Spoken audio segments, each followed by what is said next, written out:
Hello and welcome. I'm the Big Shot Critic, and today we're living a quarter mile at a time. Again, because this is another Fast and Furious. That's too much.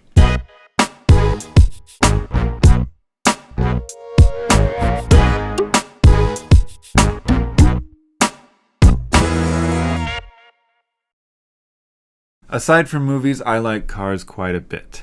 That's one reason I like the Fast and Furious movies so much.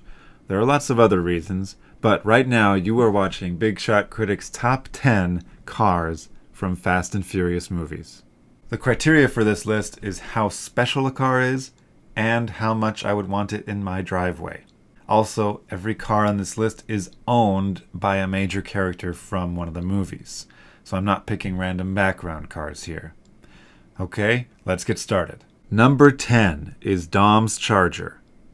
Not this one, this one, this one, this one, this one, this one, this one, this one, this one, this one, this one, this one, this one, or this one, but this one, the very first one from the first movie. The Dodge Charger is the signature vehicle of the main character of the franchise, but this first one is my favorite. Probably because my favorite scene from the first movie is when Dom shows it to Brian for the first time and tells him the story behind it. It's a great setup with a great payoff. I'm not even a big fan of muscle cars, but who can deny that first Charger? That enormous blower deeply satisfies my inner 5-year-old, and the car is presented so perfectly. Truly a memorable car that helped build the foundation for this franchise. Number 9 is Otto's Jaguar XE SV Project 8 from F9. Putting this above Dom's Charger will be controversial. It's only on screen for maybe a minute total, but I had to choose it because it's such a special car. Normally, when a manufacturer like Jaguar makes a special edition of a car, it'll be priced about 30 or 40% higher than the top trim model of the standard car. The Project 8 is priced 3 times more expensive than the top trim standard XE, and 5 times more expensive than the base model XE. And why was it so expensive? Because I think the engineers at Jag must have tied up the accountants and hid them in a closet, because they ran wild with this thing, and it shows. At nearly 600 horsepower, the Project 8 can hold its own against a Ferrari Enzo off the line. And it's also more rare than a Ferrari Enzo. Plus, it's a Jag. We like Jags. I couldn't live with myself if I left the Project 8 out of my top 10. I just love it. Number 8 is Cypher's Land Cruiser from The Fate of the Furious. Again, it's not on screen for long, and you don't even see it driving. It's not a particularly special car for the story, but it just looks so good. Older Land Cruisers have become very popular lifestyle off-roaders over the last 5 or 8 years, and if I saw this one on the street, I would try to talk to the owner. It's beautiful.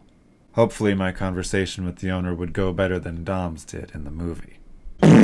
Number 7 is Dom's Chevelle SS from the first movie after the credits and featured heavily in the fourth movie, where it gets repainted to silver. Again, I'm not really a muscle car guy, but every now and then you come across one that is done so tastefully that you just can't resist it. So it is here. Both the red with black stripes paint job and the silver paint job look amazing. On top of that, this being Dom's car, it is shot and filmed in a very flattering way that obviously would benefit any car. By the end of the movie, he's back in a Charger, but for me, this Chevelle SS is higher on the list. Number 6 is Mia's Defender from F9. I didn't even notice this car in the theatrical version of F9 because it's in the background for like a second on the driveway. But in the director's cut, it's in a scene that was cut from the beginning. Like the old Land Cruisers, the old Defenders have become very popular lifestyle off-roaders recently, and I am a sucker for a nice old Defender. In the theatrical cut, you can't really see the rich blue that you can see in the director's cut. It's a great color. It also suits Mia, as it is the same color as her Integra from the first movie. The Fast and Furious filmmakers pay a lot of attention to little details like that, and it shows all over the franchise. Anyway, I love a good Defender.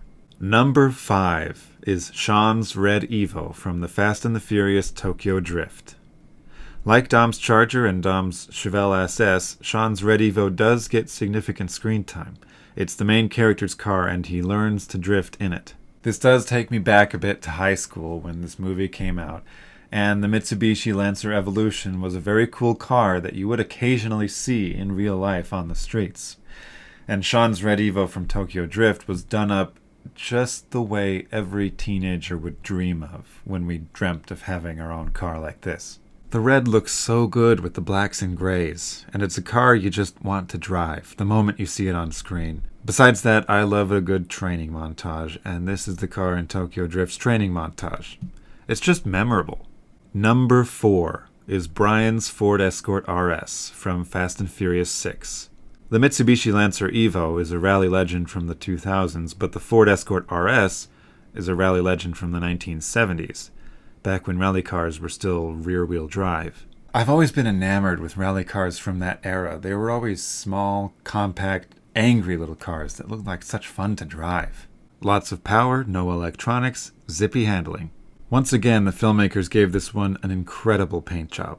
It's such a classic look, and I love that it still has the rally lights on it. The movie gives a lame excuse as to why our heroes are driving such old cars in this scene, but any excuse is good enough to get this beauty on screen, if you ask me. Number 3 is the Mona Lisa from Tokyo Drift. Known among fans as the Mona Lisa because of a line from the movie, it's actually a Nissan Silvia. Earlier generations of the Silvia were sold in North America under other names, but this generation was not sold in North America at all. Like Sean's Evo, the Mona Lisa makes a big impression. Han lets Sean drive the car, and Sean is told how special it is, and then he just wrecks it because he doesn't know how to drift yet. And director Justin Lin makes sure you feel the pain. Each dent and scratch is just terrible. You feel for the car. The Mona Lisa also makes an appearance in the director's cut of F9, in a scene that was cut from the theatrical version. Tokyo Drift was the first of 5 Fast and Furious movies that Justin Lin directed, including F9, so he must have had fun adding that little Easter egg from his first Fast and Furious movie. Number 2 is the Toyota Supra from the first movie. Supras were already popular in the real world because of how far you could push the engine with your own modifications. Like Sean's Red Evo from Tokyo Drift, this was the ultimate dream Supra for kids in 2001. I admit the looks are very dated, but it's also featured prominently in the movie and holds a special place in the heart of any Fast and Furious fan. And to us, it is timeless. When the car is finally finished in the movie, Dom and Brian take it for a spin, and they end up staging an impromptu race with an arrogant Ferrari owner next to them at a red light. There are 2 things I love about this scene and always have. 1, that's Neil Moritz driving the Ferrari. He's the producer behind all of the Fast and Furious movies. And producers being willing to make fun of themselves like that is always a really good sign. And 2, the reaction shot of Dom and Brian is so long before Dom turns to Brian and says, "Smoke him," that I have to believe that was stretched out to the max in the edit. It's such a long reaction shot, and it always gets a laugh from me. Nice car. What's the retail on one of those? More than you can afford, pal. Ferrari.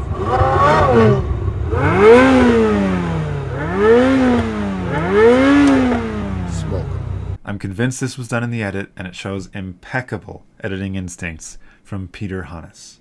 Okay, ladies and gentlemen, that brings us to number 1 on the list. But first, here's 5 honorable mentions that didn't make the cut.